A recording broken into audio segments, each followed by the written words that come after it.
Hello, wonderful people. How are you all? I hope you all are doing great. So आज हम discuss करेंगे important MCQs on roll of RBI. ठीक है, ये बहुत important MCQs है, प्लीज स्किप मत कीजिएगा, लास्ट तक वीडियो को जरूर देखिएगा, आपको बहुत सा कुछ नया सीखने को मिलेगा. ठीक है, तो चलिए स्टार्ट करते हैं क्वेश्चन नंबर 1 के साथ. क्वेश्चन नंबर 1 आपकी स्क्रीन पे है. Holding office for over 7 years who was the longest serving governor of RBI. ठीक है, तो 7 साल तक जो गवर्नर रहे आरबीआई के सबसे लंबे समय तक, तो वो कौन थे. ठीक है, ऑप्शन ए है सर बेंगाल रामाराव, बी है अमिताभ घोष, सी है ऑसबॉर्न स्मिथ और डी है सी.डी. देशमुख. ठीक है, सो शाबाश, आंसर लगाइए आप इसका.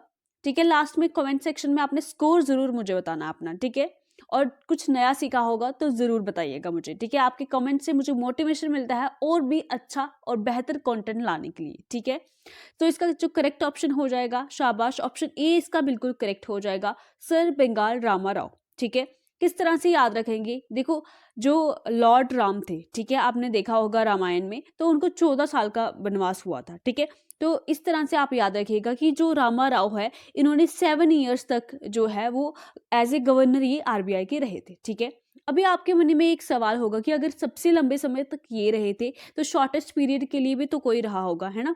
सो ऑप्शन बी यहाँ पे अमिताभ घोष जो है वो गवर्नर रहे थे आरबीआई के शॉर्ट समय के लिए. ठीक है, सबसे कम समय के लिए जो गवर्नर रहे थे वो अमिताभ घोष रहे थे और सबसे लंबे समय के लिए जो रहे थे वो रहे थे सर बेंगाल रामाराव. ठीक है, तो एक क्वेश्चन में अभी हमने 2 ऑप्शन डिस्कस कर लिए हैं. तीसरी बात अभी आती है कि आरबीआई के जो फर्स्ट गवर्नर थे वो कौन थे. ठीक है, अगर किसी को पता है तो वो कमेंट सेक्शन में लिख के बता सकता है. सो इसका करेक्ट ऑप्शन जो हो जाएगा, पहले आरबीआई के गवर्नर कौन थे, ऑसबॉर्न स्मिथ थे. ठीक है, तो ये इंग्लिश थे, ये इंडियन नहीं थे, ये मैं आपको बता दूं. जो पहले गवर्नर थे आरबीआई के वो ऑसबॉर्न स्मिथ थे.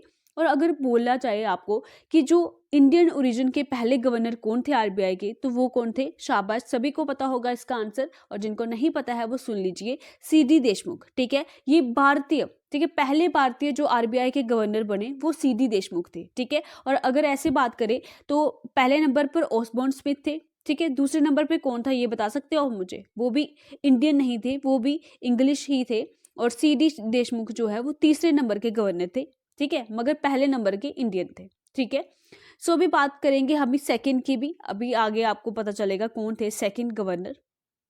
ओके, आगे ही क्वेश्चन आ गया है, the first reserve bank issues were signed by which governor. ठीक है, थोड़ा सा एरर है इसमें, साइंड बाय विच गवर्नर. ठीक है, पहले जो रिजर्व बैंक के इशूज मतलब यहाँ की बात हो रही है कि करेंसी पे, ठीक है, जो रिजर्व बैंक के जो नोट्स थे उनके ऊपर पहला साइन किस गवर्नर ने किया था. ठीक है, सो ऑप्शन ए है सर जेम्स टेलर, बी है ऑसबॉर्न स्मिथ, सी है सी.डी. देशमुख और डी है अमिताभ घोष. ठीक है, सो आप सोच रहे होंगे कि पहले गवर्नर जो थे उन्होंने ही साइन किया होगा, मगर इसका जो करेक्ट ऑप्शन है वो है सर जेम्स टेलर. ठीक है, सर जेम्स टेलर जो है वो सेकंड गवर्नर थे आरबीआई के, और यही पहले ऐसे गवर्नर थे जिन्होंने नोट्स पे साइन किया था. ठीक है, करेक्ट, इतनी सी बात याद रखोगे, और ये सारे ऑप्शन हम डिस्कस कर ही चुके हैं. चलिए शाबाश, क्वेश्चन नंबर 3 पे चलते हैं. Who was the first female deputy governor of the reserve bank of India. ठीक है, रिजर्व बैंक ऑफ इंडिया की पहली फीमेल डेप्यूटी गवर्नर कौन थी. ठीक है, मैं आपको बता दूं, रिजर्व बैंक ऑफ इंडिया, ठीक है, आरबीआई की आज तक कोई भी जो फीमेल गवर्नर नहीं रही है. एकमात्र ऐसी फीमेल थी जो कि डिप्टी गवर्नर रही है आरबीआई की, वो कौन थी, उसका आंसर आपने मुझे बताना है. ऑप्शन ए है विरगे इतेबा, बी है केजे उदेशी और सी है सरोजनी नायडू और डी है नन ऑफ द अबव. ठीक है, जो इसका करेक्ट ऑप्शन हो जाएगा ऑप्शन बी हो जाएगा, K J Udeshi was the first female deputy governor of RBI. ठीक है, आपने अभी मुझे कमेंट सेक्शन में बताना है कि आरबीआई एस्टेब्लिश कब हुआ था. ठीक है, ये डेट आपने मुझे कमेंट सेक्शन में लिख के बतानी है. चलिए शाबाश, क्वेश्चन नंबर 4 पे चलते हैं, और वेरी इंपॉर्टेंट क्वेश्चन आपके एग्जाम में बन सकता है. On which date did the third demonetisation occur. ठीक है, तो मैं आपको बता दूं, जो रिसेंट डीमोनेटाइजेशन हुई थी वो तीसरे नंबर की थी. ठीक है, उससे पहले भी 2 बारी डीमोनेटाइजेशन हो चुकी है. ठीक है, वो डेट भी मैं आपको बताऊंगी, अगर आपको पहले की पता है तो आप मुझे कमेंट सेक्शन में लिख के बता सकते हो. ठीक है, शाबाश, तो फटाफट से लगाइए आंसर, क्या रहेगा इसका करेक्ट ऑप्शन, शाबाश, 2016 में. ठीक है, 2016 में थर्ड डिमोनेटाइजेशन हुई थी. और पहली डिमोनेटाइजेशन कब हुई थी, 1946 में फर्स्ट हुई थी. 1978 में सेकंड हुई थी और 2016 में थर्ड डिमोनेटाइजेशन हुई थी। 8 नवंबर, याद रखिएगा 8 नवंबर 2016 में। ओके, यहाँ पे लिखा भी हुआ है, देखो किस तरह से याद रखोगे। देखो 8 का डबल कितना होता है 16, ठीक है। 8 नवंबर 2016 को थर्ड डिमोनेटाइजेशन अकर हुई थी एक्चुअली, और जब 500 और 1000 के नोट क्या हुए थे, इनकी सर्कुलेशन बंद कर दी थी, ठीक है। चलिए क्वेश्चन नंबर 5 पे चलते हैं। वेरी वेरी इंपॉर्टेंट क्वेश्चन, ठीक है। इस तरह के सवाल भी आपके एग्जाम में पूछे जा सकते हैं। The new 100 rupees denomination bank notes has the motive of, ठीक है। जो 100 रुपीज का अभी नोट है उसके ऊपर किसका मोटिव बना हुआ है, ठीक है। पिक्चर सी होती है ना, तो किस चीज का मोटिव बना हुआ है। ऑप्शन ए है रानी का बाव, बी है मंगलयान, सी है रेड फोर्ट और डी है हम्पी। तो इसका करेक्ट ऑप्शन क्या हो जाएगा। शाबाश, लगाइए आंसर। क्या रहेगा इसका आंसर। ऑप्शन ए इसका बिल्कुल करेक्ट रहेगा। अगर आपने ध्यान से देखा होगा 100 रुपीज का जो नोट होता है उस पे जो मोटिव होता है वो रानी का भाव होता है, ठीक है। अब मुझे बता सकते हो रानी का भाव कहाँ पे है, ठीक है। तो ये है गुजरात में, ठीक है, याद रखोगे। ये है गुजरात में, रानी का भाव क्या है, गुजरात में है।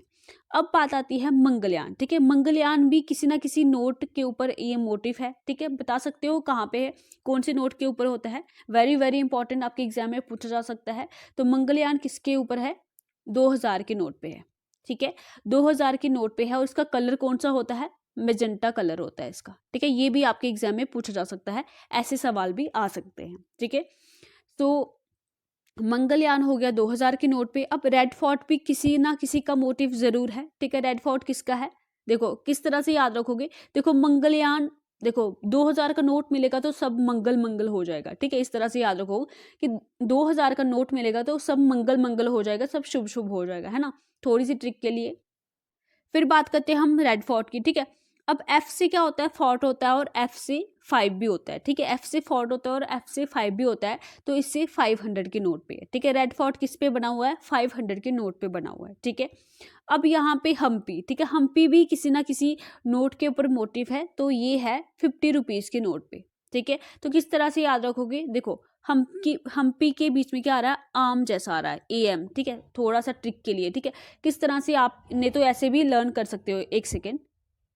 तो कैसे याद रखोगे, देखो हम्पी में ए एम आ रहा है तो आम समझ लो इसको, और आम कितने रुपए किलो है, 50 रुपए किलो, ठीक है। थोड़ी सी ट्रिक के लिए, अगर आपको इस तरह से ही याद होता है तो ठीक है, अगर आपको ऐसे ही याद रहता है, खुद से ही कोई ट्रिक बना सकते हो तो बना सकते हो, ठीक है। नहीं तो मल्टीपल रिविजन करके आपको ये याद हो जाएगा। यहाँ पे देखो आप, मैंने यहाँ पे पिक्चर भी लगाई हुई है, ये है रानी का बाव। ओके, चलिए।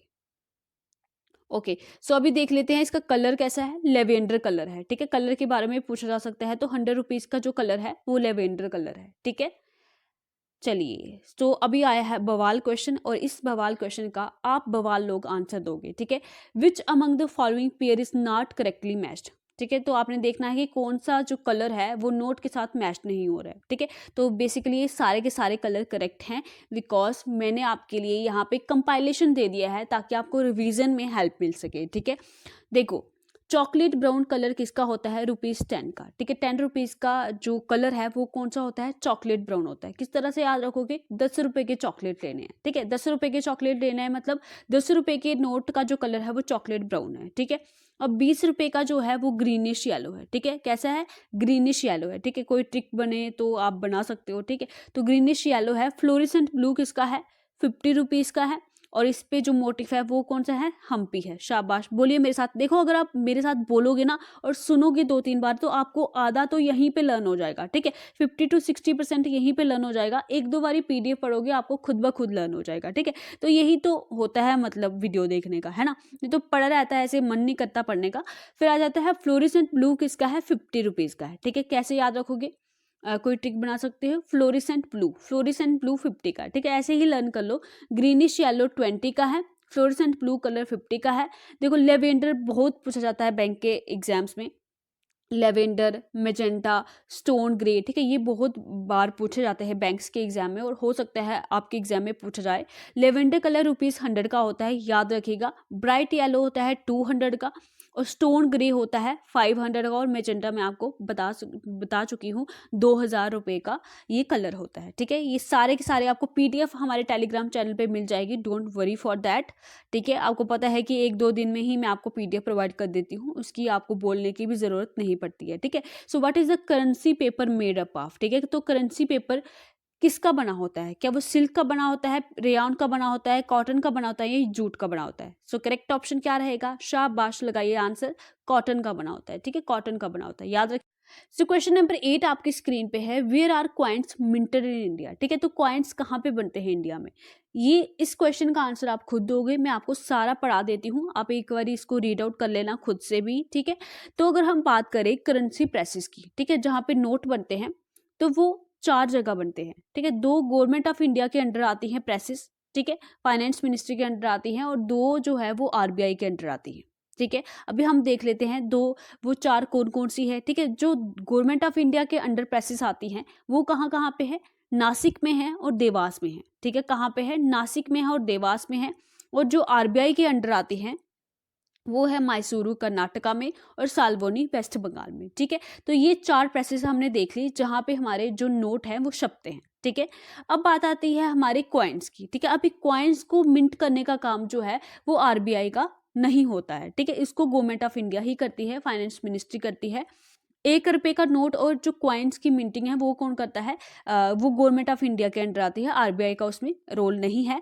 वेरेस ये कहाँ पे मिंट होते हैं? मुंबई में होते हैं, हैदराबाद में, कोलकाता में और नोएडा में। इन 4 जगह में कॉइन्स मिंट होते हैं, इनमें से कोई भी RBI का नहीं है। ठीक है, ये चारों के चारों गवर्नमेंट ऑफ इंडिया के अंडर आते हैं। ठीक है, अब बात आती है यहाँ पे कि कॉइन्स को जो मिंट करने का काम है वो तो गवर्नमेंट ऑफ इंडिया का है, मगर जो इशू करना है सर्कुलेशन के लिए वो RBI ही करती है। ठीक है, in terms of section 38 of RBI act. ठीक है, अगर कोई डीप क्वेश्चन पूछेगा तो यहाँ से क्वेश्चन बन सकता है, ये आप ध्यान रखिएगा। ये PDF मैं आपको प्रोवाइड कर दूंगी, ये आप पढ़ लीजिएगा। ठीक है, तो क्या क्या देखा अभी हमने कि गवर्नमेंट ऑफ इंडिया के अंदर जो अगर नोट छापने की अगर हम बात करें तो वो 4 जगह पे छपते हैं, जिसमें से 2 जो हैं वो RBI करता है और 2 जो हैं वो कौन करता है? गवर्नमेंट ऑफ इंडिया करता है। ठीक है, और वेयरएज मिंटिंग ऑफ कॉइन्स की बात करें तो ये चारों के चारों जगह पे मिंटिंग ऑफ कॉइन्स का किसका काम है? गवर्नमेंट ऑफ इंडिया का ही काम है। ठीक है, वेयरएज सर्कुलेशन के लिए जो जाते हैं कॉइन्स वो RBI ही करती है, ये सारा इशू करने का काम RBI का ही होता है। ठीक है, आई होप आपको क्लियर हुआ होगा।